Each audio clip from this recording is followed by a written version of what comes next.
고린토 신자들에게 보낸 첫째 서간 15장. 그리스도의 부활. 형제 여러분, 내가 이미 전한 복음을 여러분에게 상기시키고자 합니다. 여러분은 이 복음을 받아들여 그 안에 굳건히 서 있습니다.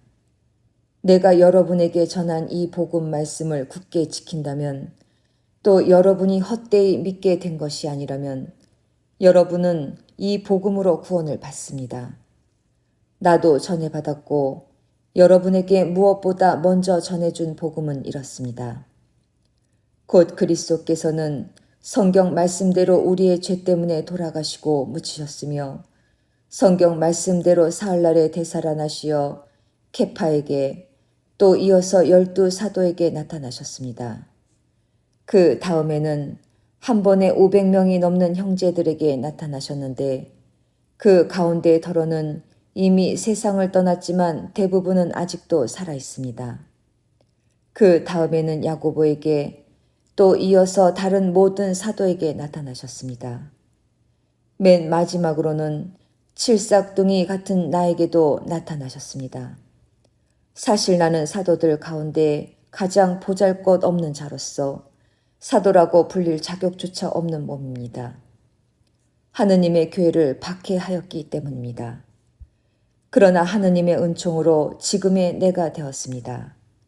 하느님께서 나에게 베푸신 은총은 헛되지 않았습니다. 나는 그들 가운데 누구보다도 애를 많이 썼습니다. 그러나 그것은 내가 아니라 나와 함께 있는 하느님의 은총이 한 것입니다. 그리하여 나나 그들이나 우리 모두 이렇게 선포하고 있으며 여러분도 이렇게 믿게 되었습니다. 죽은 이들의 부활. 그리스도께서 죽은 이들 가운데서 되살아나셨다고 우리가 이렇게 선포하는데 여러분 가운데 어떤 사람들은 어째서 죽은 이들의 부활이 없다고 말합니까? 죽은 이들의 부활이 없다면 그리스도께서도 되살아나지 않으셨을 것입니다. 그리스도께서 되살아나지 않으셨다면 우리의 복음 선포도 헛되고 여러분의 믿음도 헛됩니다. 우리는 또 하느님의 거짓 증인으로 나타날 것입니다. 죽은 이들이 정말로 되살아나지 않는다면 하느님께서 그리스도를 되살리지 않으셨을 터인데도 하느님께서 그리스도를 되살리셨다고 우리가 하느님을 거슬러 증언한 셈이기 때문입니다. 죽은 이들이 되살아나지 않는다면 그리스도께서도 되살아나지 않으셨을 것입니다. 그리스도께서 되살아나지 않으셨다면 여러분의 믿음은 덧없고 여러분의 자신은 아직도 여러분이 지은 죄 안에 있을 것입니다. 그리스도 안에서 잠든 이들도 멸망하였을 것입니다. 우리가 현세만을 위하여 그리스도께 희망을 걸고 있다면 우리는 모든 인간 가운데서 가장 불쌍한 사람일 것입니다. 그러나 이제 그리스도께서는 죽은 이들 가운데에서 되살아나셨습니다. 죽은 이들의 만물이 되셨습니다. 죽음이 한 사람을 통하여 왔으므로 부활도 한 사람을 통하여 온 것입니다. 아담 안에서 모든 사람이 죽는 것과 같이 그리스도 안에서 모든 사람이 살아날 것입니다. 그러나 각각 차례가 있습니다. 만물은 그리스도이십니다. 그 다음은 그리스도께서 재림하실 때 그분께 속한 이들입니다. 그리고는 종말입니다. 그때 그리스도께서는 모든 권세와 모든 권력과 권능을 파멸시키시고 나서 나라를 하느님 아버지께 넘겨드리실 것입니다.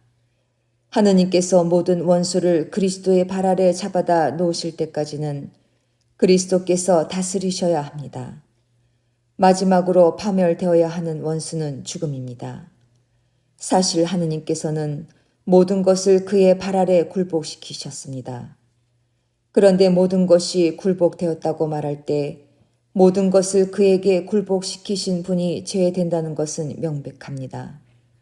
그러나 아드님께서도 모든 것이 당신께 굴복할 때에는 당신께 모든 것을 굴복시켜 주신 분께 굴복하실 것입니다. 그리하여 하나님께서는 모든 것 안에서 모든 것이 되실 것입니다. 그러지 않다면 죽은 이들을 위하여 세례를 받은 사람들은 무엇을 하겠다는 것입니까? 죽은 이들이 전혀 되살아나지 않는다면 무엇 때문에 그들을 위하여 세례를 받습니까? 우리는 또 무엇 때문에 늘 위험을 무릅쓰고 있습니까? 형제 여러분, 내가 우리 주 그리스도 예수님 안에서 품고 있는 긍지, 곧 여러분에 대한 나의 긍지를 걸고 말합니다. 나는 날마다 죽음을 마주하고 있습니다. 내가 에페소에서 이를테면 맹세와 싸웠다고 한들 그것이 나에게 무슨 소용이 있겠습니까? 죽은 이들이 되살아나지 않는다면야 내일이면 죽을 몸 먹고 마십시다. 착각하지 마십시오. 나쁜 교제는 좋은 관습을 망칩니다. 정신을 똑바로 차리고 죄를 짓지 마십시오. 하느님을 제대로 알지 못하는 이들이 더러 있기 때문에 여러분을 부끄럽게 하려고 이 말을 하는 것입니다. 부활 때 완성되는 인간의 구원. 그러나 죽은 이들이 어떻게 되살아나는가, 그들이 어떤 몸으로 되돌아오는가 하고 묻는 이가 있을 수 있습니다. 어리석은 사람이여, 그대가 뿌리는 씨는 죽지 않고서는 살아나지 못합니다.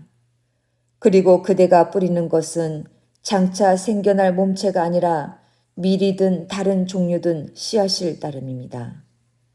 그러나 하느님께서는 당신이 원하시는 대로 그 씨앗에 몸체를 주십니다. 씨앗 하나하나에 고유한 몸체를 주시는 것입니다.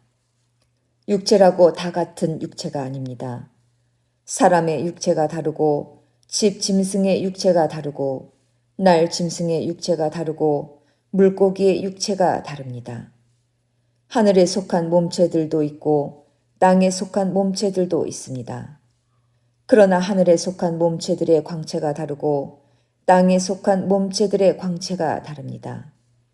해의 광채가 다르고 달의 광채가 다르고 별들의 광채가 다릅니다. 별들은 또 그 광채로 서로 구별됩니다. 죽은 이들의 부활도 이와 같습니다.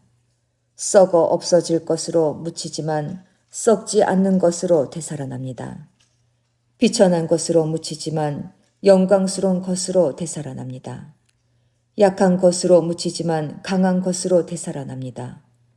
물질적인 몸으로 묻히지만 영적인 몸으로 되살아납니다. 물질적인 몸이 있으면 영적인 몸도 있습니다. 성경에도 이렇게 기록되어 있습니다. 첫 인간 아담이 생명체가 되었다. 마지막 아담은 생명을 주는 영이 되셨습니다. 그러나 먼저 있었던 것은 영적인 것이 아니라 물질적인 것이었습니다. 영적인 것은 그 다음입니다. 첫 인간은 땅에서 나와 흙으로 된 사람입니다. 둘째 인간은 하늘에서 왔습니다. 흙으로 된 그 사람이 그러하면 흙으로 된 다른 사람들도 마찬가지입니다. 하늘에 속한 그분께서 그러하시면 하늘에 속한 다른 사람들도 마찬가지입니다. 우리가 흙으로 된 그 사람의 모습을 지녔듯이 하늘에 속한 그분의 모습도 지니게 될 것입니다. 형제 여러분, 내가 말하려는 것은 이렇습니다. 살과 피는 하느님의 나라를 물려받지 못하고 썩는 것은 썩지 않는 것을 물려받지 못합니다. 자, 내가 여러분에게 신비 하나를 말해주겠습니다. 우리 모두 죽지 않고 다 변화할 것입니다. 순식간에 눈 깜빡할 사이에 마지막 나팔 소리에 그리 될 것입니다. 나팔이 울리면 죽은 이들이 썩지 않는 몸으로 되살아나고 우리는 변화할 것입니다. 이 썩는 몸은 썩지 않은 것을 입고 이 죽은 몸은 죽지 않을 것을 입어야 합니다.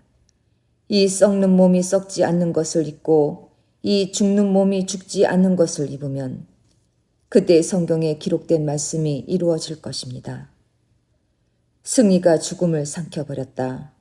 죽음아, 너의 승리가 어디 있느냐? 죽음아, 너의 독침이 어디 있느냐? 죽음의 독침은 죄이며 죄의 힘은 율법입니다. 우리 주 예수 그리스도를 통하여 우리에게 승리를 주시는 하나님께 감사드립시다. 그러므로 사랑하는 형제 여러분, 굳게 서서 흔들리지 말고 언제나 주님의 일을 더욱 많이 하십시오. 여러분의 노고가 헛되지 않음을 여러분은 알고 있습니다.